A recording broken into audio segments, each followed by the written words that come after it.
But hey, when he gets lucky, he murders and eats them. Now we're like, oh, let's watch the show. Yeah. I mean, that adds because it's just, you can't even imagine that something like that could be real. Yeah. Like if they made a movie about like a gay autistic guy eating his lovers, like if Dahmer never existed, we would still watch that movie. Yeah.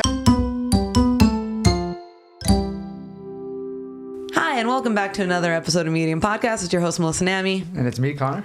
And for today's guest, we've got one of our favorite returning guests, I'd say. We got comedian and podcaster Carlos Patino. Hey, I'm here. Welcome back. Thank you. Thanks for having me, you guys. It's good to be back for the next installment. We're good. Yeah. Yeah, excited to be here. We took a little holiday hiatus on accident. But it happens. Yeah. It happens. I think during the holidays you get so wrapped up with family that you're just like, what's the easiest thing to push to the side? Yeah. It's already hard to get people together, plus a guest. So it's like, what if we just like... Dude, just don't bring up the podcast for a little bit, you know, because that's usually what it is. Like you just don't bring it up, and then it doesn't get scheduled. Yeah. And then next, thing you know, you're not doing the podcast for a while. So. My excuse is just going to be it took me a month to dye the sheet black. A whole month? A whole month. Damn. Yeah. So, no, I'm just joking. No, I was about to say, I was like, well, should have taken another month. Yeah. No, it looks nice. I like the changes. Yeah, thank you. Trying to just switch it up a little bit. I don't know if you ever feel like that. Like as years go by, you just kind of want to change just like a little bit with like what you're doing or grow in it or whatever. Yeah, I mean, like we started doing Zoom episodes of the Buddy Cast. I noticed that. And I'm also doing a Zoom podcast with Sergio Mendez, the We Can't Dunk podcast, where we talk about basketball and all that bullshit. Yeah. And we just don't know what we're talking about, but we do it we do it regardless because we love talking about basketball. And so I think I got like a curtain behind me, and then I started hanging jerseys. And then like the jersey it kind of looked a little tacky to me. So then I got like I have a towel, a Celtics towel, and it looks less tacky. But I'm gonna order a flag. Oh, that's cool. So it literally is just, and I bought a new microphone, so I could sound better. So it's like I don't know, it's those little subtle differences that make you more excited for the recording. Yeah, it motivates you a little bit. Exactly. You're like, oh man, I got this cool mic. It's gonna sound nicer. That's when you're into a project, when you're starting to invest a little bit into it, and Oh yeah.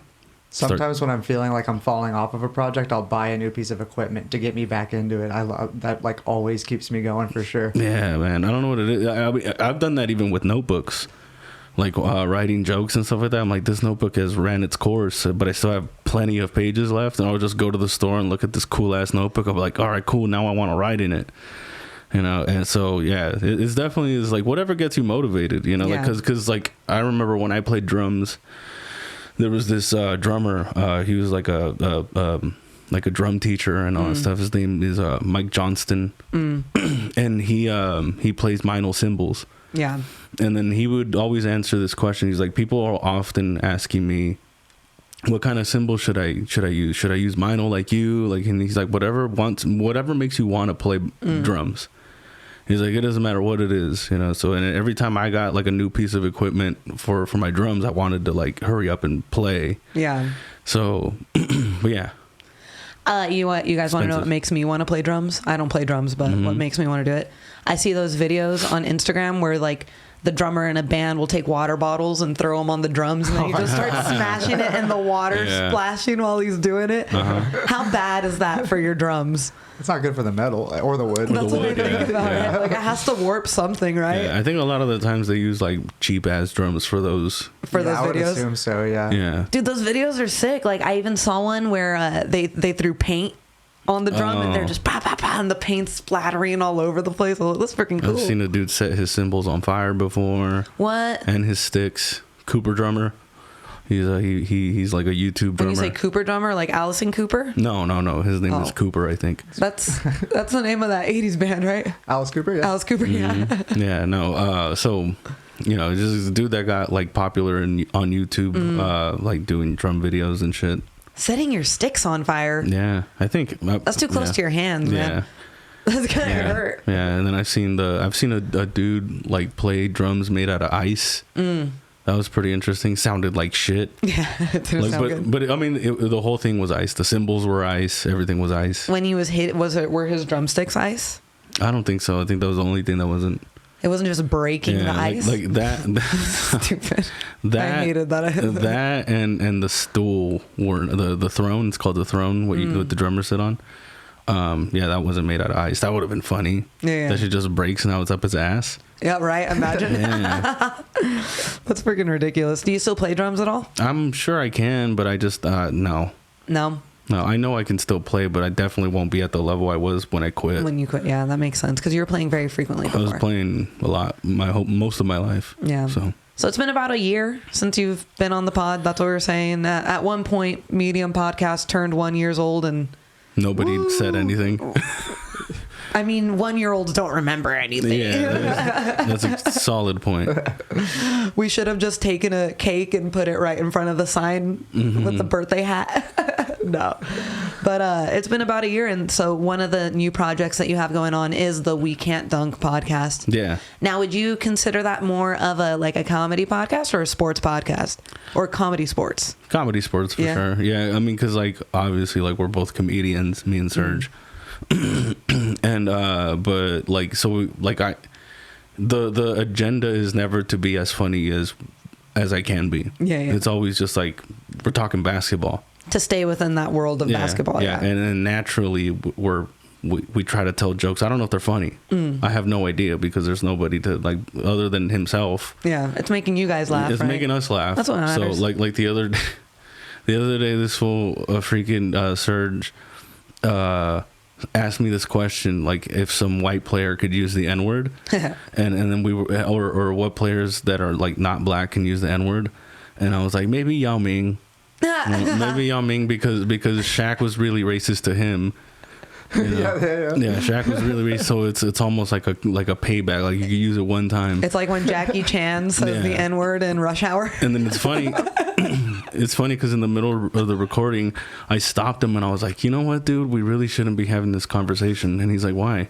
I was like, because it's MLK Day. We really shouldn't. I was like, we should really clip it. Yeah. So that was on the last episode, I think. Yeah. So, are you guys throwing out clips and stuff like that? Because I see the podcast on YouTube, but we're figuring that out. Or Serge is figuring that out. I'm kind of just there. Yeah, I see the pod. I was curious about adjacent media. You know what I mean? Yeah, that would make sense to get little clips because no one's gonna watch a 2-hour episode of us talking basketball because we don't know what we're talking about. We're literally talking shit the whole time, and then we'll watch a game.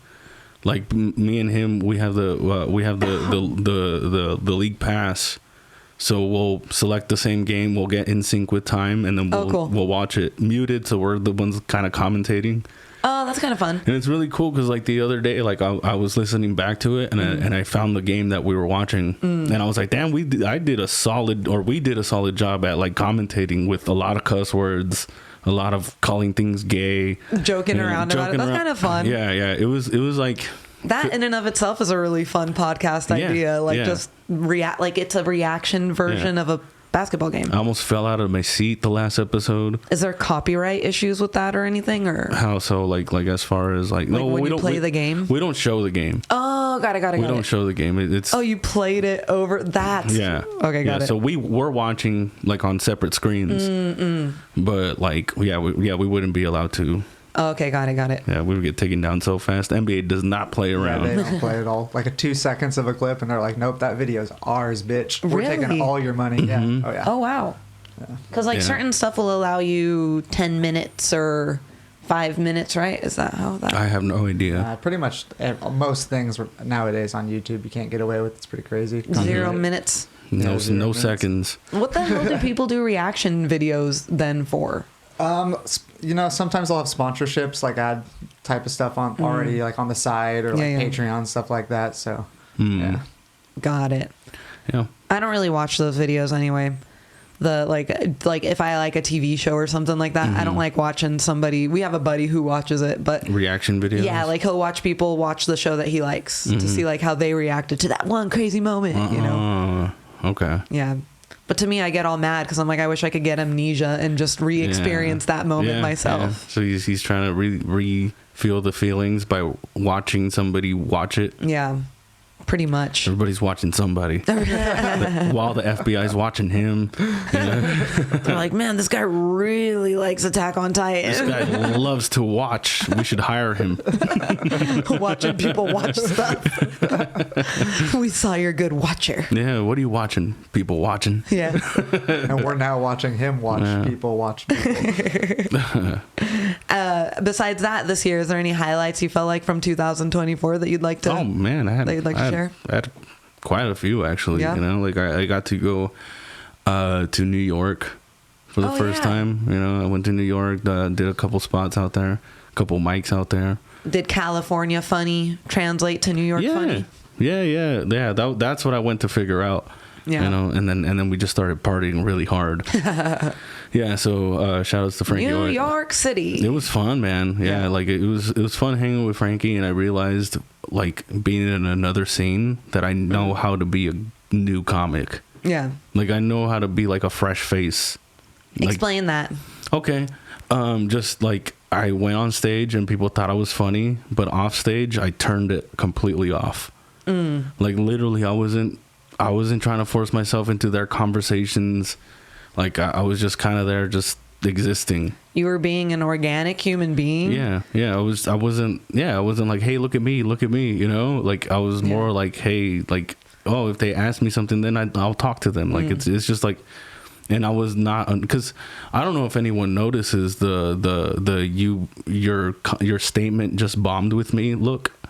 What do you mean, like when you're talking to somebody and they're like just flat? Yeah, like they'll say something and you just get this look. You just get that look. You're like, man, I'm not killing right now. So if you get that look, you know, like you should know already. Like, okay, like maybe I should just stop talking. Yeah. But some people ignore that. That's a very specific look. Just to.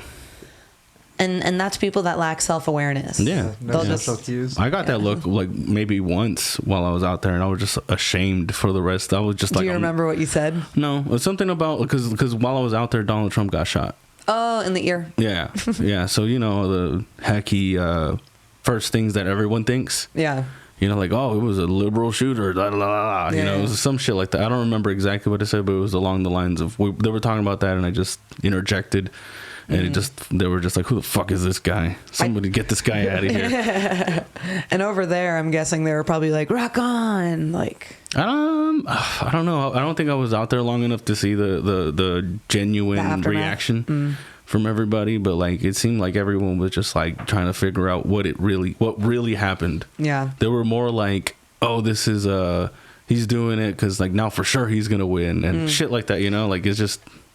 Yeah, I think it was like Reagan back in the day. I forget which one it was. Got an assassination attempt, and he gained a lot of support from the American people. I think it was him, right?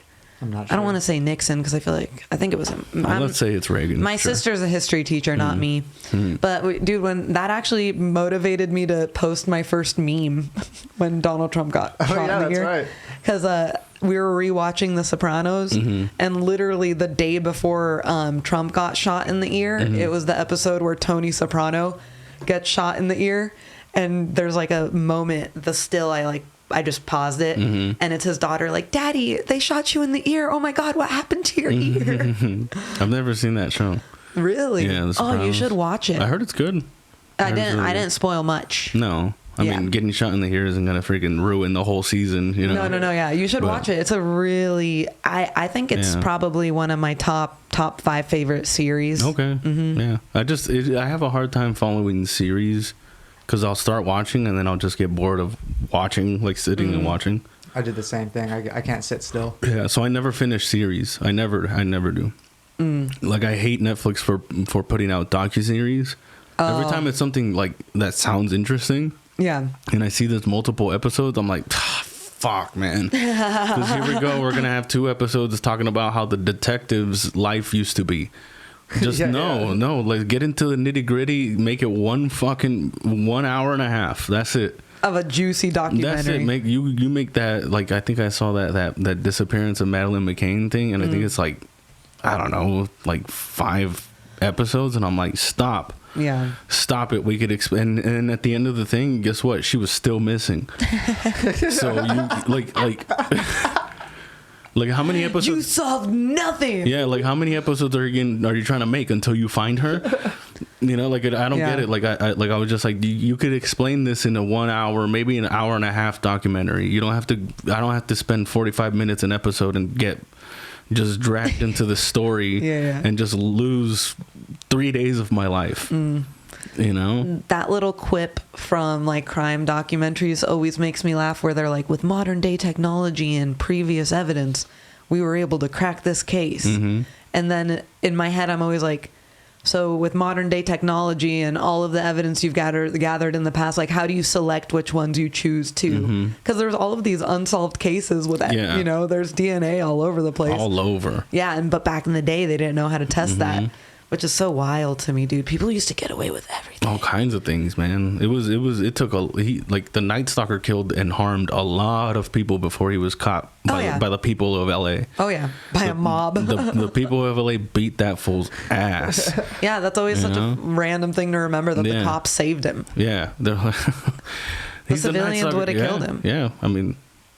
when he was in court, he said they were like, "Do you have any words for the people or some shit?" And he said, "Hail Satan!" And I was like, "Kill that man." They should have killed that man then. Do you like crime documentaries yourself, or does your wife like them? I'll watch them. We both kind of watch them. Yeah. You know? Okay, cool. It's every now and then, because it's like, but there's only so much you can take before you're like, God, I'm depressed and I don't trust anybody. It's scary. Yeah, it's scary. Yeah, it's just. But enough with the docu-series. Like, I get it. You guys put a lot of money into this bullshit, you know, but that doesn't mean you got to make a whole ass series about things. It's just too much to follow. It's just like, you're going to get distracted. You're going to pull your phone out.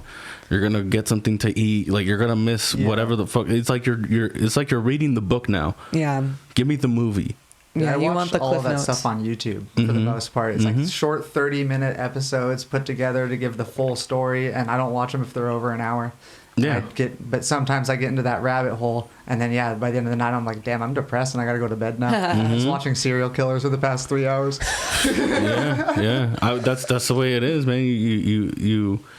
You see these like shows and these like true crime series and it's just dreadful.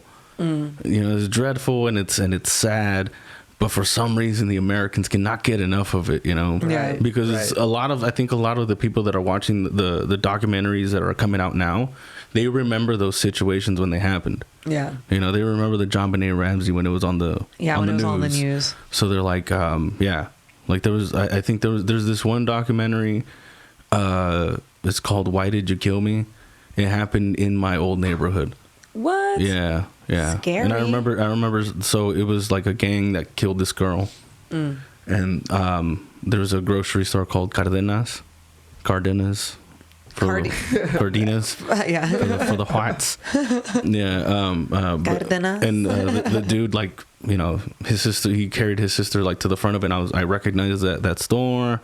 And then they go through the whole story, and then gang like explained what car they were driving. I was like, I remember the car. I remember the car that was involved, the SUV. So it was like, yeah, we got to, like, I think my dad saw all of that, and then he took us out of that neighborhood. Yeah, because he saw the direction that he thought it was. It's cleaned up quite a bit, like, because they made it that into like a kind of a main street. Oh, got it. So there's what neighborhood was it? It was Rutland, like the little Arlington area in Riverside, over by Norte Vista. Yeah. So yeah, we lived there like my whole childhood. Yeah. And then we moved, and like now looking back, I kind of see why. You know, I was like, yeah, it's starting to get a little rough. It could have gotten worse. Yeah, of course. Thankfully, it hasn't. Like, I had a friend who died. He was killed like down the street. My brother had a friend that got killed down the street. Just like randomly? Yeah, not randomly. I think they were like terrible. it was like gang related stuff, or like it was gang members. Yeah, squabbles and awful. shit. So it's like, So I like, now that I have a kid, I'm like, yeah, dude, of course I don't want, like, for there to be like, oh, like, you can't grow up in this neighborhood because someone's going to ask you the wrong questions, or you're going to answer the questions wrong and now you're going to get shot. Like, it's just, I get it. Yeah, of course. It's scary. That's terrifying. But yeah, so like, it's weird that the true crime thing also gives off a lot of nostalgia for some people. Yeah, like, that part's interesting. But like, all these people that are involved, they're just reliving it maybe now, and now they have all these people asking them questions, and they're having documentaries, and they're writing books, and then you're like, you're getting like money off of this, but there's then like again, a resurgence. Yeah, but then again, why wouldn't you? You just went through this terrible situation. Like, it's not going to make things better, but it's not going to hurt. Yeah, so when I start questioning it is when, like, the production companies are making a bunch of money off these stories that may or may not have gotten consent from these families, like on YouTube channels and stuff. Oh yeah. But like, I still can't help it. Yeah. You know what I mean? I can't help but watch it. It's like, it's addicting in a way. Because it's dark. It's dark. And since it was the way we are, like, we don't have the mentality of a psycho. We don't have the mentality of someone who does dark shit like that. We only see it in movies. So when that becomes reality, it's captivating. Yeah. So, like, I don't know. It's just. Yeah. It's so interesting. It's like trying to, like, put yourself in that position. Like, how the fuck can people do these things? It's barbaric. Yeah. At one point, we're just like, damn, what the hell has humanity come to? But also, tell me more. I need to know more. I need to fulfill this, like, maybe we're all evil inside, and if we didn't watch these documentaries, we would all kill. For someone, we just need to live vicariously through someone else doing it. That's why we all play GTA. I'm like, that's why that one show was so popular, because, like, if you take away the murdering and eating people, I bet you 90% of dudes wouldn't have watched that Dahmer show. You know what I mean? That was one of the first shows I watched in a long time. But you know what I mean? Like, if you take away the murder aspect and the cannibalism aspect, no one's going to watch a dude, like a show about a maybe autistic gay dude that's trying to pick up guys at the club. You know what I mean? Yeah. No one's going to tune into that. No. Yeah. But hey, when he gets lucky, he murders and eats them. Now we're like, oh, let's watch the show. Yeah. I mean, that adds because it's just, you can't even imagine that something like that could be real. Yeah. Like, if they made a movie about, like, a gay autistic guy eating his lovers, like, if Dahmer never existed, we would still watch that movie. Yeah. If it wasn't based on a true story, you're right. But the fact that it actually happened, like, that happened before they could even write movies about it, and it's like, damn. So that's when I think of that, I was like, I'll look up into the sky and I'll ask, like, God, I can't believe shit like that really happened in our lifetime. Yeah. Well, as humans, we're all curious about the forbidden, you know what I mean? Or not just that, but, like, the wrong or whatever. Like, when we were able to see, what was the OJ trial when it was televised, everyone, like, people aren't usually, like, into real court, reality shows, but now you got OJ, what was he, a football player? Yeah. Who potentially murdered his wife, and he did it. Definitely. he's dead allegedly. I don't know. Yeah, he's dead now, so we can. He's dead, so we can say whatever we want. Sure. Defamation. We could have said whatever we wanted before he died. In my opinion, he fucking killed people. Yeah, but look how many people tuned into that. Even like the what's his name, Johnny Depp and Amber Heard. Yep. Yeah. Everyone was into that too. I'm not usually into what's happening. I'm sure there's some juicy court cases going on right now, but I'm not tuning into them. The Diddy stuff. Oh yeah. It's like, do you think they'll televise that? Probably. Yeah. Probably. I don't know what's going to happen. If they televise the Diddy thing, that's going to be so crazy. I'm so about that. Yeah. If it's not televised, it's going to be widely covered on the internet for sure. So it's the same thing. Either way, we're even more informed, because even if we don't want to know about it, people are going to talk about it. Oh yeah. Especially, like, Connor is a little more blocked from this for sure, but, like, man, the current event bits that we hear at open mics and stuff like that can get really overwhelming. Yeah. I've never been a huge fan of current event type of comedy for the most part. That's because it's not. It's got to be profound. It's got to be good, Like, because as a human, you think of a million things. I think of them too. I bet you a bunch of those cross when something random happens. It's just you gotta. I guess you gotta write the right thing. I mean, like Mark Norman is a very topical person. And every time he says something, I'm like, well, none of us can do that, or none of us have like thought of it that way. I think it works better in a podcast setting for sure than like a stand-up. It's easier in a podcast setting. There's less pressure. Sure. There's less pressure, you know. But it's like, what do you write about? That's what it really comes down to. If you're the type of person that wants to write about those things, maybe one day you'll get the right story and you'll have the right punch for that story. But once that story fades, like, how are you going to use it again? How do you bring it back up? You know, because I've talked about like the Dalai Lama tongue kissing that 12-year-old. The suck my tongue thing, and I'm like, I don't even know how to bring that shit up again. But it was really funny.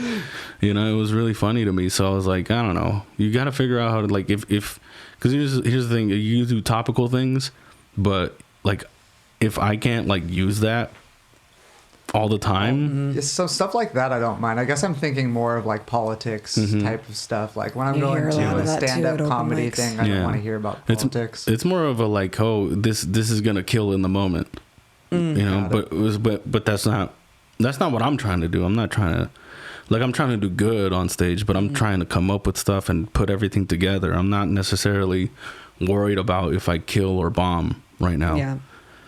Because it's like it's just piecing everything together and trying to see, and then like you're trying to have a cohesive act. Yeah. That way I could, you know, package it better. Like, it's just like, I don't know. I'm about to do 30 minutes at the Ontario Improv, and I'm gonna start freaking out pretty soon. Where you're headlining the Ontario Improv. Let's talk about it, dude. Yeah. So I'm headlining the Ontario Improv February 26th. Hey. You can get your tickets now. It's selling very slow. Selling extremely slow. Tell everybody. We'll do a more enthusiastic. I'm really, really bad at being excited for myself. I'm sorry. I don't know. Here's the thing. I am excited, but it's just like, you feel the pressure sometimes. You're like, damn, dude. Like, I remember, like, when I started, that was the first open mic I ever did. Was the improv, and like, to look back and be like, damn, dude. Like, I'm gonna be, you know, headlining the night. Yeah. Like it. Like, I didn't think that was gonna happen. You're the guy. Yeah. That night. Yeah. So it's like, man, like, it took me like a little over 6 years, and I was like, that's not even that much time. You know. So it's like, I have the constant question of like, I don't know if I'm ready. I have no idea if I'm ready. I'm gonna find out. Yeah, you're gonna find out February 26th. But also, like, even if I find out that I wasn't ready, like, I think that's healthy. Yeah, I think that's good. Like, to be like, okay, so maybe I wasn't ready for that yet, but I did it and I found out.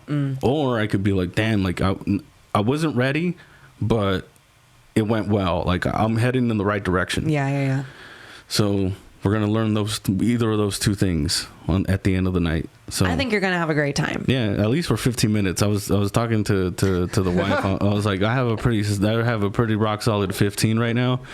So I was like, at least for 15 minutes, I won't bomb, but the other 15, we'll fucking see. You're still kind of shaping 30 minutes right now. Yeah, I mean, I still have a lot of bits that I'm gonna throw in there. But I gotta throw everything that I got. You're just tweaking for the show. Yeah. Now it's just trying to map everything, where everything goes. Mess around with those bits a little more. You know, it's kind of tough recently, with like, in our scene, just because time's been so limited. God damn it! Lately. Stop signing up, everybody. Everyone is signing up. But you know, I went to Solaris the other night, and I was able to do a 7 minutes. Okay. And that was pretty cool. Yeah, I can find the stage. I mean, now that we're a month away, literally, it's 1 month from today.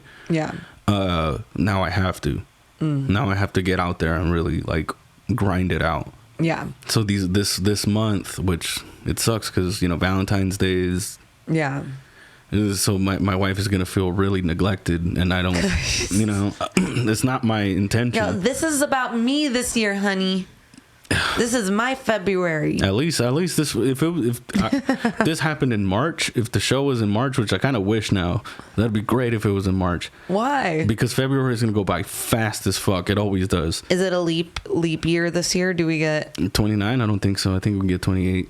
Yeah. So it's like, like February is already a quick ass month. So before we know it, the month's gonna be over. I'm gonna be doing the show. No, we do. We have February 29th this year. Oh, one extra day. One extra day. That doesn't help me. No. I am looking at the wrong month. I was looking at March. Excuse me. All right, fair enough. Excuse me. Sorry. No. My bad. See, but it's like February is the month where I get the most stressed out, regardless, because I don't make that much money, so my bills pile up in February. Because like before we know it, we're on the next month, and I have to owe the bills for that month. And I'm like, God damn it, man! Like, what can we do? Can we just add 2 days to the year? Yeah. Like, what really is gonna happen if we did that? You're all fuck February. Yeah, and we could get rid of daylight savings too. Like, can we stop? Like, I'm over that. I don't understand why. Like, I don't like it. The Americans don't like it. They voted against it. I think Californians, I'm sorry, California, not Americans, but Americans are Californians. Yeah. I think we voted against it, and we're still doing it for some stupid ass reason. I'm curious what life would be like without it. You know, like after some amount of time, is it just gonna, like, are we gonna wake up at 7 a.m. one day and it's just dark because we didn't turn back time an hour?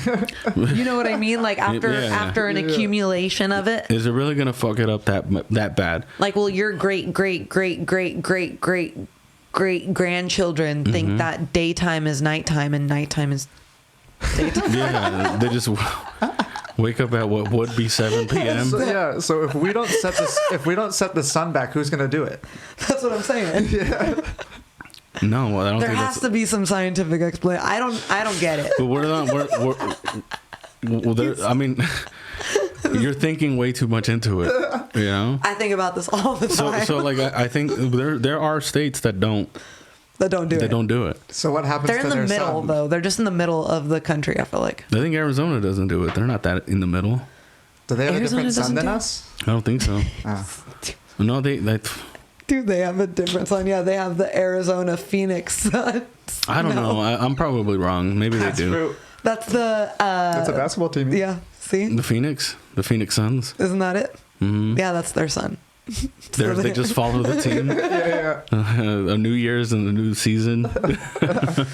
Oh man, no, it's the silliest thing. I get what you mean as far as like gauging it for trajectory and stuff like that. But this is like you're ready. One more thing that the Americans need to change. Okay, let's go. Carlos Patino for president. We the Americans need to change Thanksgiving from Thursday to Friday. No. Yes. Why? Because Friday's a way better day. Do you work on Black Friday? Yeah, I work every Friday. You do? Yeah. Yeah. They give us Black Friday off. No. For my work. I don't get it. I don't get Black Friday off. But here's the thing: if it's on Friday, then we all get 3-day weekends. Yeah. Everybody wins. What are we doing celebrating on Thursday? It's such an inconvenience to meet up with family. Yeah. Not even in the middle of the week. Close to the end of the week. We almost made it. For all major holidays, let's say that, because even Christmas should be like the last Friday of December, and then like New Year's, or second to last, and then like last. Yeah, I agree with you. It's just not fair. Okay, it's just not fair, and it's not ideal. Like, what happened back in the day? Did they have was Thursday the awesome day? Did they always have 3-day weekends? And they were like, hey, if we have Thursday, we get a 4-day weekend? Because that's the only way I could imagine that back then when they stamped it on Thursday. How old are you, Carlos? I'm 34 now. Were you born here? Yes, I was born here. You're born here. Yeah. I'm just checking. Yes. I don't know if that's a question people like, but okay. So next year, Carlos Patino for president. Those are the requirements. That's literally at 35, born here. I'll add more things for sure. You know? Those are the requirements. I have a few things on my list that that we need to change as Americans. I feel like that age should be older. By the way, to be president. Yeah. There's no way someone like me should be president. Someone my age thinks like an idiot still. I think like 40 to 60 is a good range for a president. Yeah, I think if we're gonna cap it at at a younger age. You definitely got to cap the older. Yeah, there's only 3 requirements to be president, and you need to be a natural born citizen of the U.S. You need to be 35 years old, and you have to have been living here for 14 years. So got it. You got it. I got all of those things. Well, next year I'll be 35, so Carlos Patino for president. I'll announce my candidacy. I don't know what I'm going to run as, but I know I want to change some shit. Well, not next year, but it would be in 2020. So you'll be 38 by the time you run. But I have to start I got to start my campaign the moment I can. So. Like now. Yeah. I am. That's why I'm here, actually. I'm not here to promote anything else, like that made me laugh. Thank you. Yeah, I mean, I think I'm ready now. I just have to get mentally ready and just map everything out and just trust myself. Yeah, for the campaign. Yeah, oh no. Now we're talking about the Ontario Improv that everyone should go to February 26th, 28th, 28th, 26th. Which is actually going to end up being a political rally for your campaign. Yeah. Hey. Yeah, see, well, I don't want anyone to take what I'm saying on stage seriously. Yeah, no. That's the worst, man. Yeah. Like I had that situation recently on Thursday. I was hosting the show, and I was trying to work out something about, like, my daughter having a doll, an African-American doll. Yeah, I remember the black Barbie. Yeah. And I got a lot of pullback, and I was just like, but, like, one, I haven't figured out how to say this. So you guys are judging me on me not knowing how to say this yet. Yeah. Like, it's funny how like, easily a crowd could judge you based on what you're saying on stage. They have no idea that, like, hey, this is something that I'm, like, barely gonna try to, like, iron out and see if I got anything. See if it's got legs. Yeah, because I feel like it has something. But then, like, I was starting to tell it, and I was like, okay, there's a little bit of chuckle right there. Here we go. And then I just made everyone uncomfortable, And I tried to save it. I saved it a little bit by being goofy and silly, I guess. But once it's funny how they can just believe you. Yeah. They like I'm just saying all these things, and it might not even be what I want to say, but it's just what came out because that's the first thing that came to mind. You black out up there sometimes. Yeah. And then next thing you know, they're like, whoa, dude. Like, that's just...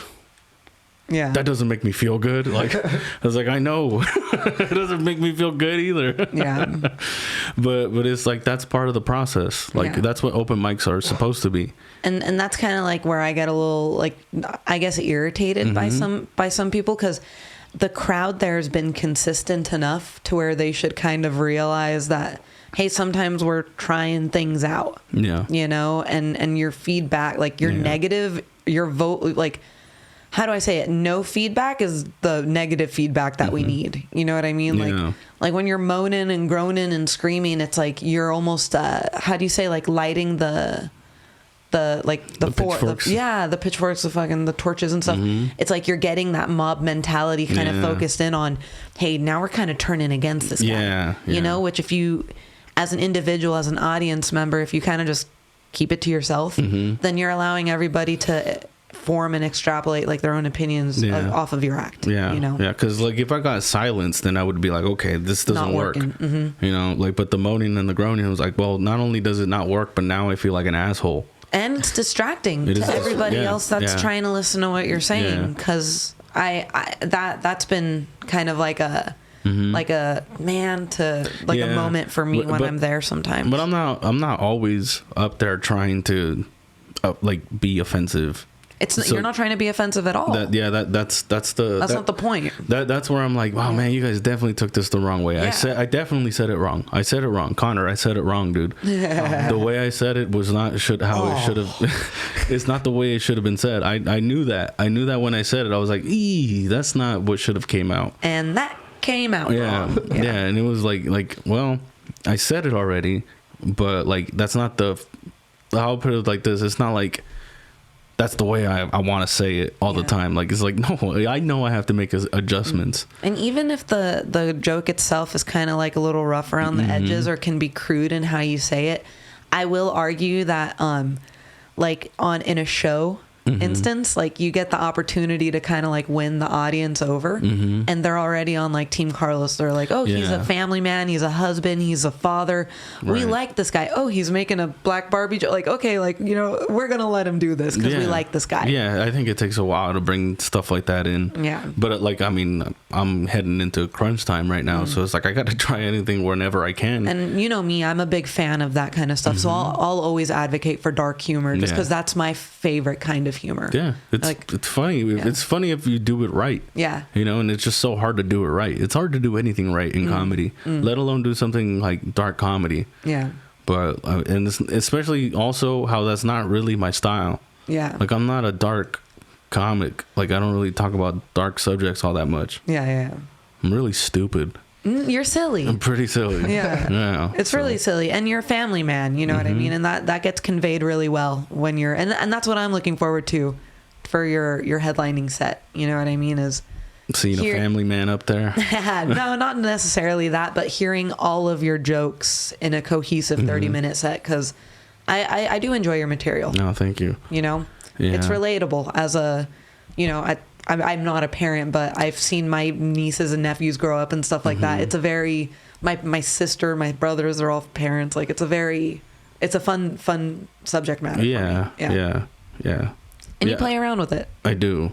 Yeah. I mean, it's just, it's a lot easier to talk about being a father, I guess. Yeah. Because it's like, it's kind of safe. And it's original. You know? But that's not all I talk about. No, it's not. So I have my other little... you talk about the Dalai Lama sucking tongues. See, I gotta figure out how to, like, if I'm gonna bring that up, how I'm gonna bring... So it's just like... The easiest way is just reminding people that all world leaders and influential people are weirdos. Weird. They're weird weirdos. as hell. Yeah, the other people... All of them. That we look up to, you know, think, damn, that person's got it figured out. Yep. They're all weird. Yep. All of them. All of them. It's a very interesting type of thing to try to, like... I even, you know, Chantel and I, we watched that documentary recently. You might know him, Brian Johnson, that guy that's like trying to be younger. Yeah. He takes his 18-year-old son's blood plasma, and he injects it into himself. He has like a very stringent morning, evening, whatever routine. He like eats his last meal at 11:30 in the morning. Like crazy stuff. He's vegan. He has like a cup of pills every morning, like a 90 pills. Pills, yeah.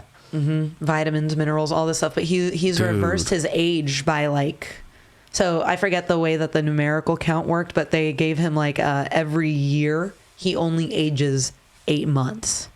Damn. So he's 30 whatever, he's 40 whatever, but he's like a 36-year-old or 32-year-old vitally.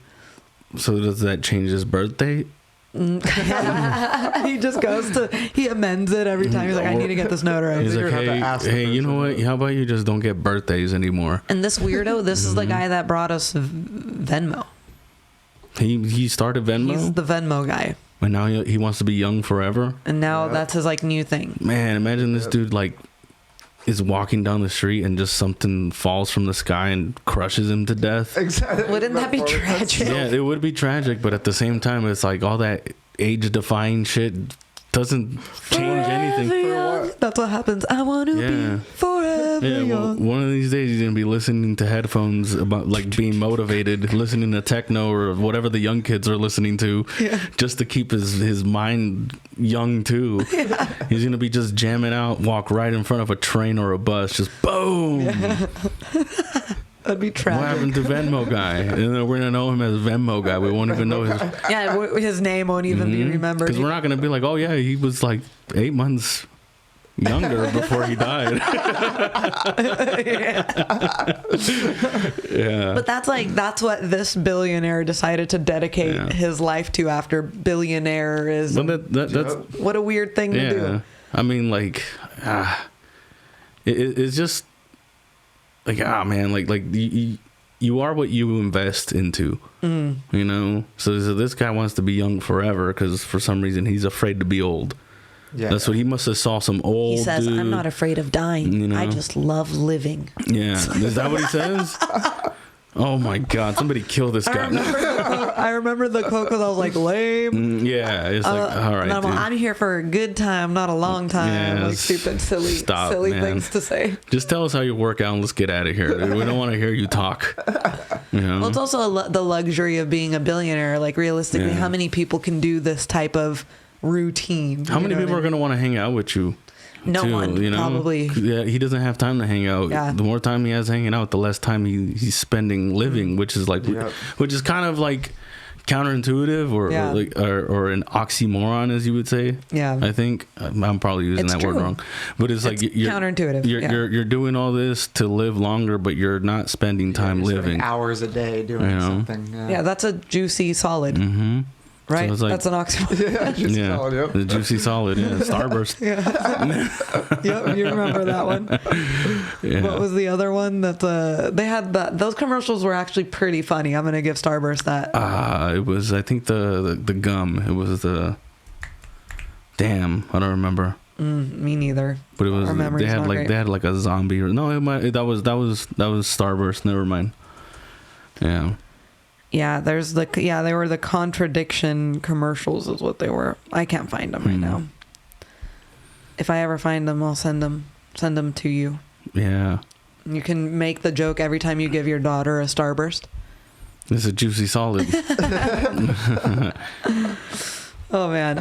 But I mean, circling back to comedy, do you feel like when you say you have to take everything out there, is it like when you say, like, are you having to trim your work the way that you want to do it for 30 minutes to make it cohesive? I'm not trimming anything. In fact, I'm trying to like expand it. Oh yeah, okay. I'm trying to expand to take up as much time as I can. Yeah. Doing materials so that way I don't have to talk to anybody. You know? Are you worried about doing that? Yeah, a little. Do you like crowd work? No, I don't. Mm-mm. It's just not my thing. Yeah. We were kind of forced to do it at Brooks. Every now and then, but but I never liked it because it's like I just feel uncomfortable not being prepared for what I'm gonna say, and then saying the wrong things, like I'll just make somebody mad when I'm really not trying to do that. So I don't know. I'm just a pussy. I feel like the people who get mad, they want to get mad. Like you're not going to say the right thing to people who want to be upset. Yeah. I mean, but like, I don't know. We'll figure that out, I guess. Then a lot of it is like so many people do say things for shock culture. I feel like people almost have that knee-jerk reaction now that everyone's trying to be shocking. Yeah. You know? Yeah. Well, I'm glad I've never really been that person. Like, I think when I first started, that was what was in. Being shocking? Yeah, so, like, when I first started, I tried, and it didn't feel good. Like, it didn't feel like me. Yeah. And then, two, it was just not working. So, it was just like, well, why am I going to do this that doesn't work? And if it's not even me, it doesn't feel good, me saying it. So, why don't I just talk about what I want to talk about? I think a lot of comics that start to find their voice, they find more success on stage. Yeah. Someone like Sandy, he wasn't imitating anybody, you know, because he's a character in and of itself. Yeah. Yeah. So I think for him it was he's the IE's little homie. Yeah. Those little action figures. Yeah. So like if like his character is so crazy that all he had to do was learn how to tell jokes, and now he can. Yeah. Now he just personifies himself. Now he sticks out. Yeah. He sticks out because he's not trying to be like somebody else. Because we see on stage, we see all the Shane Gillises that are up there, you know. What do you mean, dude? What, dude? We're having. Dude, come on, we're having fun, dude. Yeah. So. Dude. See that all the time, you know. But does Shane Gillis own dude now? Because that's where I feel bad that I'm like, oh, this guy sounds like Shane Gillis, but it's only because he says dude. Every single time, like, come on, dude. Well, I started noticing when he started doing it too. So it's like there's somewhere it's like obvious. Like even the cadence is the same. Yeah. Like it's just that you're doing the motions the same. It's like it's the holding the mic and the. Yeah. So and like I've done it too. So it's like I'm not. I wish I didn't hold the mic like that. I always notice that, and I'm like, oh, that's because your body language is just saying you're uncomfortable up there, like you're nervous. Yeah. I mean, I hold it like that too. I'm always nervous. So yeah, means you give a shit. It's good, you know. But yeah, like I don't know. I think once you start imitating and sounding like everybody else, like people start to notice, like, oh shit, like this fool is You know, he's not trying to be somebody else. Yeah. Like, and you notice that a lot easier than the average person because you're there for all the mics. You're there for the performances. You see the new people come. Yeah. And then you see them kind of phase out. Yeah. Being I'm in my third year now, and it's like it's been my first like I've seen the people that started with me, kind of the ones that stuck to it, and then I've seen the ones that kind of phased out, and then this new team come in, which is a very interesting like situation to be in because I'm like, now I feel kind of like an old head a little bit, but it's a very ebb and flow of people that come in, they go, they come, they go. And it'll be like that as long as we keep going to mics. Yeah. You know, and it might not be that they quit. They just start going to other places sometimes. But most of the time, it's that they quit. Yeah. You know, because it's like when you start, they think it's going to happen quick. Yeah. You know, that they're immediately going to, like, they're going to start. They're going to be like, you're amazing. I make my friends laugh. Do you want to headline the improv? Like, it takes a while. Like, and like I said, even like when George and Will hit me up about doing the headlining spot, I was just like, I don't know if I'm ready yet, you know? And then Will was like, we'll find out. Yeah. You know, I was like, okay. You know, and that's Sink or swim, Carlos. You know, yeah. I mean, I have to push myself to do it. I know I wanted to do a 30 somewhere at some point. Yeah. So it's like, why not now, I guess. Yeah, and that'll be a cool 30. And we're always going to do things that we're not ready for. And we're going to look back and be like, I wish I waited. You know, like, we're always going to do that with everything. So I'd argue the opposite, that like, oh yeah, well not like argue, but I'd state the opposite. Like, when you do things you're not ready for, like, it forces you, like, in a more extreme way to kind of face that fear in a way you wouldn't expect to face it, I guess. I think that makes you grow as a human, you know? I think in the moment, it's, you know, like, but I think it's okay to look back and be like, I wish I had more time. Yeah, of course. And we think that for everything. I mean, you know, like, because, like, ready or not, I'm doing the show. You know, and it's going to go the way that it goes. So, and I am excited for it. Yeah. So, like, you know, it's time to see what I really got. Yeah. You know, because, like, I've done longer sets and it's been fun. You know, but, like, I've never got to do a long set. Well, actually, I mean, if you count the 15s that I've done at the improv and stuff like that, but I've never really gotten to, like, actually never. I never really got to just settle in to a place that wants to listen to comedy. Yeah. And that's going to be fun, dude. It is going to be fun. Are you going to have a lot of family coming out? Are you going to let them know you're doing it? They better. No, I am. I'm letting them know. My brother already can't make it because he's having another baby. Congratulations, Uncle. Oh, man, he's had a bunch of kids, so he should just miss out on this one. Like, he should, you know, he's not missing out on much. He's, you know, but anyways. Is that the due date? Around that time. Oh, got it. Okay. Around that time. There's probably no way. I'll still invite him, see what happens. Yeah. But all my cousins, like, I have said this publicly on the Buddy Cast. If none of them go, I'm done fucking with them. Like, I'm being serious. Like, I'm like, I'm not inviting you to any more anything. Yeah. And I'm not going to any of your guys' stuff. Like, it's just, come support your family member. Yeah. Who grew up in Riverside and now he's headlining the improv. You're just chasing your dream. That's just it. I mean? Like, I would support you guys, like if you guys were doing something like that. Yeah. But all you guys want regular jobs. Like, I'm not going to go to your job and root you on and be like, yeah, go fill that form. Give him fill that form. Who's going to give him the numbers? Yeah. You are. Fuck yeah. Well, today's the 26th. You know? 26th. Yeah. So it's like they've seen me before, like, but it was like at a brewery and I was like 2 years in. So it's like, you saw me when I was like probably the shittiest that I could have been at the time, you know, and like now you think it's going to be like that still. Yeah. Like right there, like you have every reason to be like, I think he's wasting his time. And that's irritating. Yeah. But when it's like, hey, he's headlining the improv and it's not like I paid to do it. Like, it's not like I was like, hey, like how much to rent the room and I'm going to put myself on this show and I'm going to fill the seats. Like, I've always had a hard time getting people to my shows. Yeah. So it's like as drastic as it is, I was like, if you're my family member and not one of you, if one of you goes, then the whole family's saved. I will say that. So maybe sacrifice somebody. It just takes one. It just takes one to save the entire family. I'm assuming you have a lot of cousins. I have a lot of cousins. Just one. I have a lot of cousins. You know, a good amount of cousins on both sides, but on my dad's side, they're all gone. They're not dead. They're just in other places. They're too far. I'm all, what happened? Were they like in the Philippines during a tsunami or something? Whole side of your family. I killed all of them because I invited them to the last improv show. None of them. Yeah, no. So it's like, but if none of you guys come, then it's just like, man, like, y'all don't believe in me at all. So it's like, I don't want to be involved with people that don't believe in me. Yeah. You know, because it's like, I believe in myself, and that's really hard to do. Chantel and I will be there. Oh, thank you. Connor, if you're free, come on. Cool. Bring more people. In February?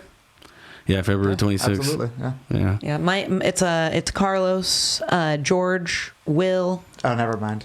Mike, Mike James, and George Guzman, who I don't believe you've met George Guzman yet. George, yeah, but he's a nice guy. He's hosting. Yeah, he's hosting. He is hosting. Okay, cool. He will be hosting. So it's like, yeah, and it's gonna be a good night, dude. But yeah, this last year was cool. It was cool. Got to see Linkin Park for the first time. Yeah, you and Mike went to that concert. That was a highlight of last year. Chantel and I thought it looked like such a sweet little bro date on Instagram. It was what I needed at the time. And it was funny because like I was like at the concert before it started, and I was feeling guilty. Like, dude, I just got back from New York not too long ago, like maybe a couple months ago, and now I'm like doing more fun shit, and my wife's just with my kid, just like being a mom. And I'm like, man, like I'm just like I'm having too much fun without my family. Like, it's just not fair, you know. But then I had a great time. Well, it's your favorite band. It's my favorite band. You know what I mean? How often do you get to see your favorite band? Exactly. Especially after all the tragedy they went through, you know what I mean? Then they reunited and put out a really good album. Yeah. With a girl. Girl power. I'm down. I get down with it. That's cool. I get 100% down with it. I feel like the fan base was all pretty supportive of that, move. It felt very like when I went to their concert that I went to was at the Kia Forum. So it was my first time going to the Kia Forum, and it was my first time going to a Linkin Park concert. And I remember looking around and just being like, man, everyone looks like me. Like, everyone is dressed just like me. Like, I feel in a place that I look like everybody. Yeah. It just seemed weird to be around that many people that like the same shit. You know, like, because usually I'm the outlier. You know, like you look at me. What's your favorite band? Linkin Park. Oh, I've teased you Linkin about it. Linkin Park. What the fuck? Why? There's better music out there. I was like, I don't know, motherfucker. That's what spoke to me. Like, I can't tell you that. Like you know, it's really weird when you get like the negative comments based on what music you like. Yeah, well, just unfortunately it's like certain bands from the 90s, which this is like I know every word to every Linkin Park song that came out on the radio. Yeah, every word. I haven't listened to it and I can't tell you how long. Play that song right now. It'll download in this memory bank and I'll know every word. Same thing with Three Doors Down, right? Nickelback, all of those Kiss FM songs that like, or whatever, K-Rock songs that kind of went whatever. But those 90s bands that were insanely popular, viral, if we're going to talk about like using terms now, those songs were viral back in the day. Yeah. They get hate now. Just the radio. Yeah. Never made it as a blind man. Never made it as a blind man. Yeah, I know. This is how you remind me. I haven't heard that song in forever. Dude, yeah, this is how everyone knows that song. Hate Nickelback, but they do have bangers, okay? You can hate them all you want. I think you should. Look at this photograph. Yeah, everyone knows. I think more people should hate Creed than they do Nickelback. I'll say I hate Nickelback more than Creed. I don't hate either of them because it's kind of just like weird to hate. But like for fun. But for fun. Exactly. Okay, you get it. Exactly. Yeah. For fun, I like to hate Creed more than Nickelback. Okay. The opposite way. Oh, okay. I like to hate Creed more. What was the other one? It was Creed, Nickelback, and there was one other one that kind of had that same. I know Three Doors Down had that Pearl like. Jam had the same twangy sound. Pearl Jam did, yeah. Stone Temple Pilots had a lot of the, you know, that type of rock, you know. Yep. That was the 90s, man. But that stuff was fun. Yeah. Hey, Jealousy, that other band. Everyone loved those songs. I love those songs. They were good. They were good. It was good music. I wonder if we would like it as much today if it wasn't just on the radio blasting our little kid brains all through the 90s, you know? Like if it came out like and we were listening, I don't know if we would still like it. If we heard it for the first time? Maybe Yeah. not. The way they sing is kind of a little douchey, you know what I mean? I mean, listen. Nickelback songs are extremely douchey. Exactly. That's the thing. It's all very douchey. You know, it's stuff like I'll spank your ass type of thing. Like it's just, you know, Puddle of Mud had a lot of music like that. Yeah. Spank me in the ass. Well, it was the way they sang too back in the day. Like they would add twang when they didn't need to have twang. Like I always think of, you remember Michelle Branch? No. You don't remember? You remember her? I remember the name, but no. She sang that one song. I'm not gonna sing it, but it's like Everywhere. She's like, 'cause you're everywhere to me. That one. You remember the song? She goes, instead of saying like everywhere, she's like everywhere, like that. Oh yeah, that shit. Yeah. Where they like have to do extra vowels at the end of their word. Yeah. No, the last person to do that really well was James Brown. Yeah. Get up, get up. Yeah, like he Yeah, see, that's fine for some reason. because it's got soul. Yeah, there like you go, I think yeah. when like these types of like these white bands You did that do really it. good. You did Get it. up, get on. Yeah. It's the white rich dudes in like really nice studios. Yeah. That's so, but you know, I won't hate on Linkin Park for that reason, because I'm like, there's no doubt that they were a viral band from late 90s to early 2000s. Like no one sounded like them. No one had a rock hip hop ensemble like that. Right, you know? right. I mean, it was like new. Yeah. It was new, but it wasn't necessarily new. I think it was just exposed the right way. People lost their mind because Yellow Card had a violinist. You know what I mean? Like, no, that was Lingo. Yeah. So for the same reasons, you know, those were both, you know, pretty profound, pretty, you know, I would say, like set their own way bands.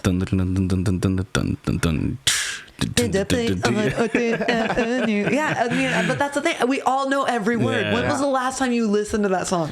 Oh man, it's been a while. And I still know it. Yeah. If I could find you now, things would I actively get better. avoided that song. I very actively avoided that song. You did? I hated that when I was a kid. I hated that band. You're so anti-culture, Connor. man. I was anti. I don't know what it was about that kind of music that I didn't like. I liked it because my sister liked it. I love Newfound But I love Glory. Taking Back Sundays. For some reason there was like a distinct difference between bands like Taking Back Sunday and bands like Newfound Glory and some 40. Oh man, my friend's over you. Yeah, I couldn't do it. I listened to, I won't say I listened to them ironically, but I listened to Newfound Glory because it's a throwback. Yeah. You know what I mean? Yeah, fuck I always wonder how much smarter would I be if I didn't remember all of these song lyrics. If you use that brain space for other things. For other stuff, man. Like remembering all my niece's birthdays. Like, just come on. something. That's what Turn we it have. into a song. Yeah. Well, that's why we have calendars. There's a place on April 15th. Yeah, there you go. I don't know. Like, Tax day. music is just, I don't know. Music is just too catchy sometimes. It's music being too catchy, and then also like the human phenomenon of like things being easier to memorize in song. You know, like oh, make a song about it. Yeah. It's super easy to remember that. Or what are those things when it would be like the first letter? Oh, acronyms? Yeah. Acronyms are easy. There was one class I took in college. I still give myself props for memorizing this, but the extra credit assignment, and you wouldn't have to take the final, was to recite all of the locations for the Olympics from the first Olympic down to the last Olympic. And I made acronyms and I memorized every single one, and I did it. I didn't have to take the final. I'm so proud of myself. So you could have just studied for the final. Yeah. No. There's too many words to turn into acronyms If for you the guys can final. memorize them, I must do it now. I have to remember this. Because memorizing is not the same as like learning something. No, not You at know, all. like when someone definitely not. when someone Googles something and they memorize the answer and then they try to make you look like a dumbass. I was like, well, you don't fucking really know. Yeah. You know, you're just remembering how you were. You're just remembering it. You're Yeah. just reciting it, but you don't know how none of that shit works. You know, it's funny. It's funny when people try to act like they know shit. Yeah. And I never try to act like I know shit. I don't know anything. I stay away from knowing shit. We all don't know anything, but we like to act like it here in America and other places. There's there's some things that I'm confident that I know. You know, like basketball, I know that stuff. Tangible things. things. Yeah, stuff that I could like look up and remember and kind of understand. Because like that I understand, but if you ask me about like how something else, like a headphone jack. If you ask me how one of those works, no magic. clue. I'm just like magic. I don't know. I don't know. It's a piece of metal and you can hear when you plug it in. Yeah. But if you get one that sucks, you won't be able to hear from one side. You know, so it's like it's the wires inside don't communicate with the metal piece. I could explain that one to you. You know, whenever you're looking at the jack, if it has one line, it's mono. If it has two lines, it's stereo. Yeah. So the one line will send out nothing. You know what I mean? Okay, just send out two. Oh, okay, gotcha. Yeah. Well, I didn't get any of that. I'm just kidding. I'm talking about when the headphone gets frayed, you know, the wires inside, and if you twist it the right way, sometimes you could hear out of one side. You know, it's like wireless it just makes sense for the future. Yeah. I wish I had wireless earbuds in high school so bad. I dreamed about that in high school. And now they're just like the norm. Yeah. Even wireless headphones from back when we were in school were like bulky and stupid looking and. You know, like now it's subtle. Yeah, you hide it in your hair. Hide it under my beanie, like at work. When like I did that shit today. You know, I think you get in trouble in school for that shit though, for sure. For having earbuds. Mm-hmm. You have to. Yeah, you did back then too. But you know, we found ways. You know, put your iPhone in your hoodie pocket and cut a hole through it and lead the cable up into your ear. Yeah, damn, what the heck? Yeah, I used to just have it underneath my shirt and just have it like that and just kind of like rest my arm. Oh my gosh, you guys were bad. Yeah, I would hide the phone. I just didn't take headphones to school. No, I just didn't pay attention. School sucked, man. I knew I wasn't going to be good at it. You know? Really? One of the things I would hate about having wired headphones is when I would get up and unplug my iPod. Yeah, it is. Oh, damn it. Yeah, or it tugs on you and it feels like you have hair. Or if it rips out of your ear violently. Oh, yeah. Are you, is there anything like, how do I ask this question the right way? Like with comedy and stuff now, are there any new types of avenues that you're trying to take while you're doing it in these next couple months preparing for the improv? Well, I'm not drinking. Oh, cool. Hell yeah. And I went through like maybe like a week of like withdrawals. Oh. Like I feel like I'm getting good now. Do you drink often? Pretty often. Not like... Well, like this time I wanted to stop for two reasons. Connor, let's have an intervention. I wanted to stop for two reasons. Like one is like when I do get sober, like I'm just way sharper on stage. Like I don't have that brain fog or any of that stuff. And also needed to prove to myself that I didn't have a problem. Oh yeah, So you gotta prove to yourself sometimes. It's like I don't got a problem. Like and then when you're saying I don't got a problem, that's usually when you have a problem. So it's kind of like I'm not gonna say it to myself, but I'm just not gonna drink. So but I did definitely go through some withdrawals because like I was going hard, like especially because like leading up to it was my birthday. And I took it really hard on like because I had a few days off, so that whole week I was just like I'm just gonna drink all my booze, and after this I'm gonna cut it off, and then sure enough, it's been a while.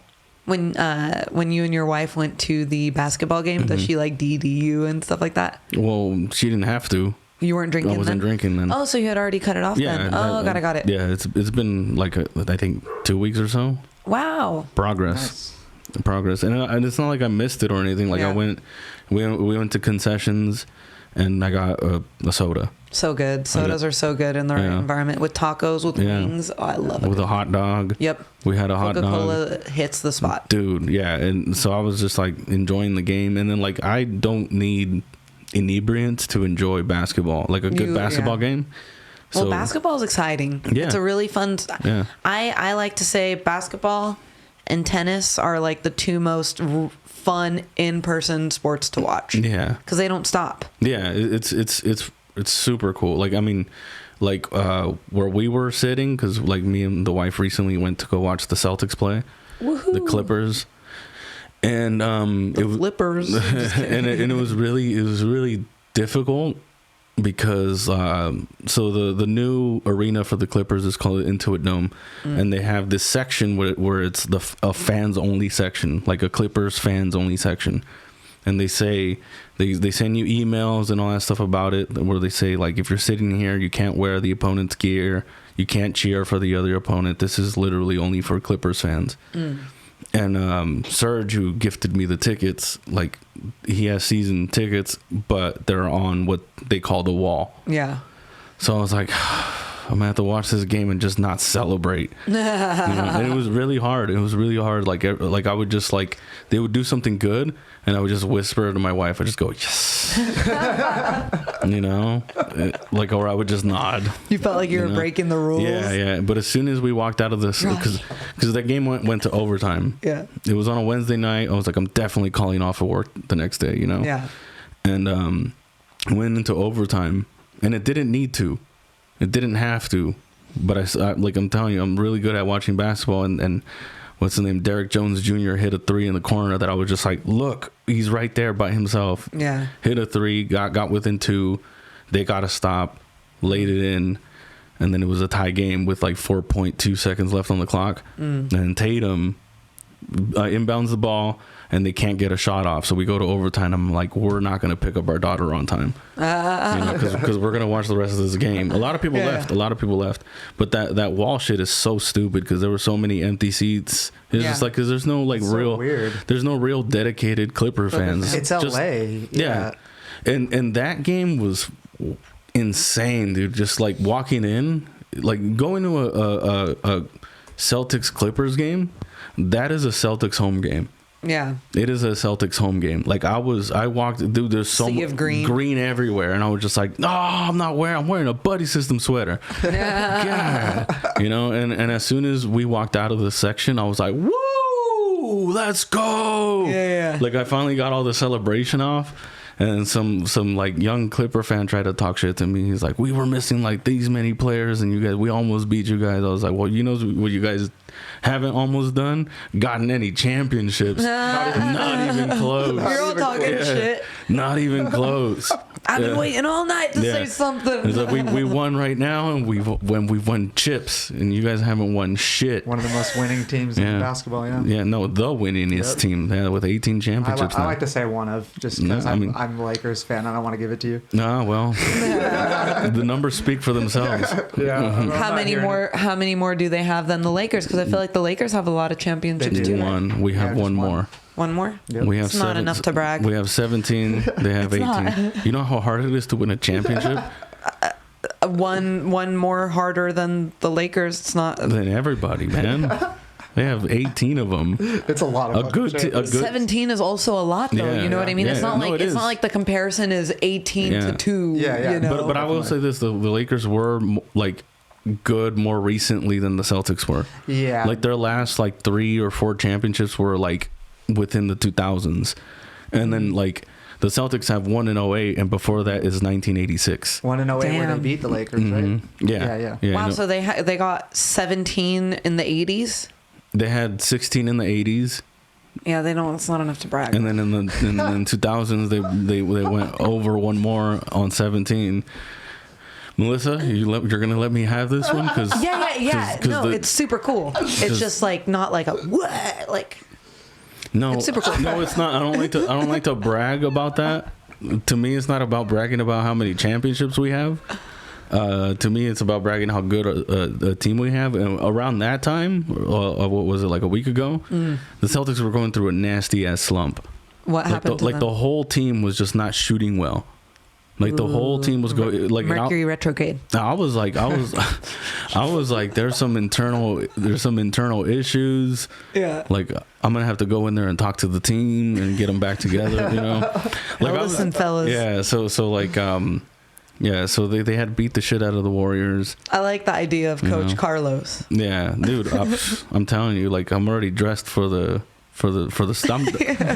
If I'm running for anything, it's coach. I like that. I'm not running for president. I just want to be a coach of something, Oh, that's great. But I don't know. I don't think I could coach a team. Like I thought about that the other day. It was like if they just handed me the Celtics and the clipboard and they're like, okay, get us through this game. I'll be like, no. I was like, I'm gonna be like, I don't know, guys, fucking start small, dude. You just gotta like coach your daughter's future basketball team. Probably. That'll probably end up happening. That'll be fun. That would be fun.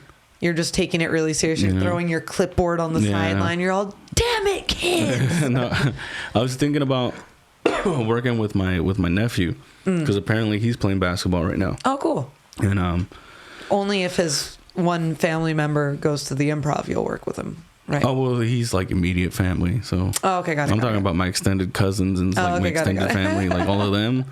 If none of you guys go, then it's over. Cut off. That's it. Yeah. What do you want me to do? Instead of Coach Carlos, it's Cut Off Carlos. Cut Off Carlos. I'm starting to get a lot of nicknames now. I like the space better. But yeah, the space Carlos. The space is that how you're going to be introduced at the Improv? Maybe. Yeah. I don't know. Probably. I haven't thought about. I need to. Okay, so Guzman is going to be the host, so it's not going to be hard to tell him how to introduce me because when George Ferrito introduces me, I have to be not that specific. Yeah, because he said you listen to podcasts. You can catch him listening to podcasts was one of the intros that he's given me. Not on a podcast. Yeah. You can catch me listening to podcasts. Yeah. Crazy. But then like he'll plug like a podcast that I'm not even doing anymore. Like he'll intro me and he'll be like, from the Construction Ahead podcast. I was like, dude, that shit's done. Like I haven't done that shit in like. That was your solo podcast from back in the day? Yeah. Cool. So I don't do that anymore. Like I do the podcast with you guys. Yeah. Why don't you promote our podcast? What are you doing? I literally do it with you, George. Yeah. That's so funny. It's like he doesn't want me to be a part of it. He's just blocking you. Mm-hmm. Playing like, defense. Almost. You're almost there. Yeah, but not in my house. Boom. Yeah. That's funny. Yeah, so I am like just to be like clear-minded. I'm not drinking, so like it always just takes me like a good week or two to like really get rid of the brain fog from like the withdrawals or whatever. But once that happens, it's like, oh, like why didn't I do this before or whatever? Yeah. I always have that thought. But I will be drinking again. Like I'll be back. Yeah. I'm coming back. I like having fun, having some drinks, and just ending the night. I'll be back. Yeah, like I like it. I mean, there's nothing wrong with it. To each his own. Yeah, there's nothing wrong with liking it. I mean, it's just like, it's probably a little better for me too to take a break. For sure. And just, if I can, then I'm gonna do it. So I'll do whatever it takes to have a good set on February 26th. It's gonna be fun, dude. Yeah. Plug it for real. Give it a good plug. February 26th, please come out to the Ontario Improv. I will be headlining. I'm the first person from the buddy system that's born and raised from Riverside, from the IE. George Ferrito, not from the IE. William Henderson, not from the IE. Hawaii and Michigan, they're from very far away, but I'm from here. This is fucking home.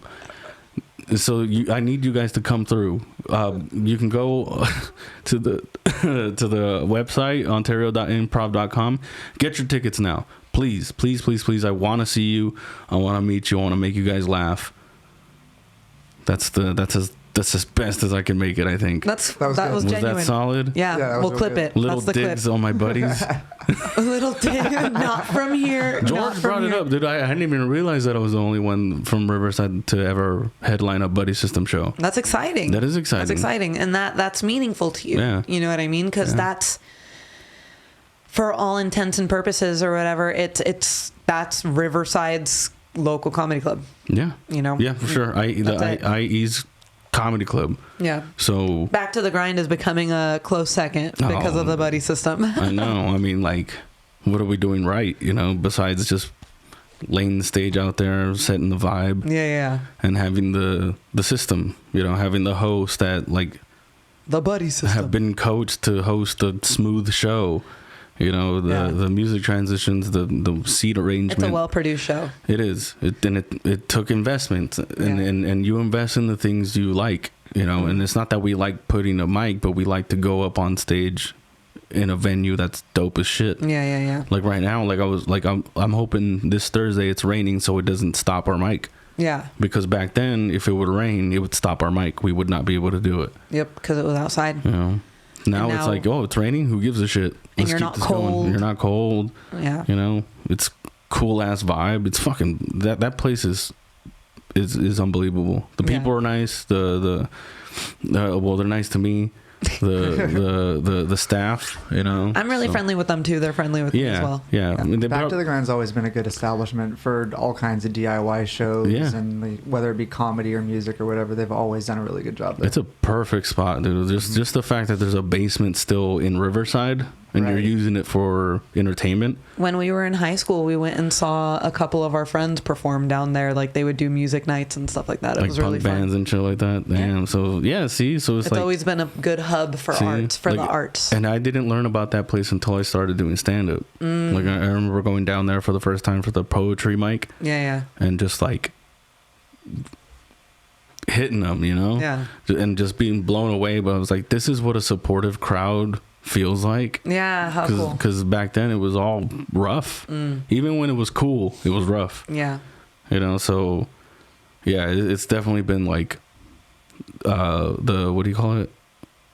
It's been the best spot that we've had. Yeah. And that's the reason we always get like more than 30 plus comics showing up. Stop it. Stop it. Take turns. Go to another mic. I'm going to be there because I go and I help run shit. Yeah. You know, and I'll help set up and stuff like that. So, like, that's where I'm going to be. Yeah. But everybody else, like, go to other fucking mics for once, dude. Like, let's... explore. Let's not overload the list. Yeah. You know, like, I wish we had a spreadsheet and we could be like, all right, you guys are coming in this week. Yeah. You guys are coming in this week. You guys could always do, like, an Eventbrite spot type of thing. Like, gotta buy, 25 tickets, buy them ahead of time type of thing to perform. You never know. What we should not do. Not buy them, but, like, they could even be free or whatever. I think what we should do is just cap the list. If we could. People are going to feel slighted, and it's going to suck, but... come early. That's the only way to get, like, enough work done, because it's like I would always criticize 3-minute mics. Yeah, it's hard. It's really difficult. It's really difficult to really get to, like, settle in and work on your stuff. Yeah. You're just so rushed. Yeah, I agree with you. Which is not it's not always a bad thing though, because if you feel rushed to say the funniest thing as quickly as possible. Yeah. But I'm one of those, sometimes my material isn't the most, like, direct or whatever. So sometimes, like, I need a minute for people to know I'm just a regular, fun, nice gal. And I'm going to maybe say something a little wild, like I hit a kid with my car, but, like, you should know that I'm joking. Yeah. But you did hit a kid with a car. No, I didn't. Oh, okay, never mind. Yeah, but it's just a joke about a dead kid. Yeah, I mean, the crowd needs to kind of warm up to. You have to feel the crowd warming up to you for you to get started. Yeah. Like, I get that. It's same thing. It's always helpful to do longer sets. Yeah, for sure. Now that we've done the open mics for a while now.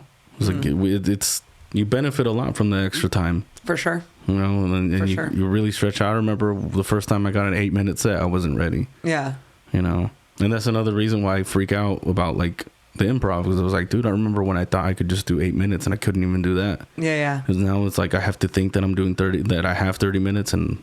You have 30 minutes. It's going to be fun. You think so? I'm looking forward to it. Me too. You got this, dude. Me too. Come on out, people. Please. Please. Buy your tickets. Promo code BUDDY if you want to save some money. Hell yeah, man. And there's other secret promo codes that I can't say right now, but...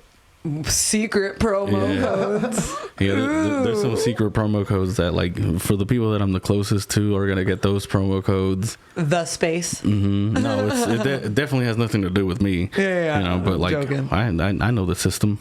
Hell yeah. Okay, right on, man. Yeah. Super secret promo codes. Harass Carlos for them. Good luck.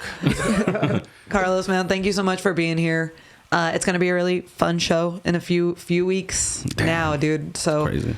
We'll put the clip out. It's going to be fun. Thanks for being here, man. No, thanks for having me, guys. Connor, Thank you, guys. Any final statements? Go Lakers. Oh.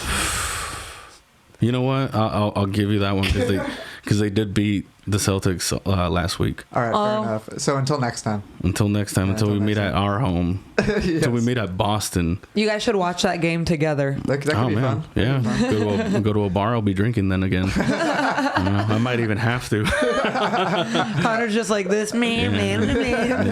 Another foul. You like watching free throws, Connor?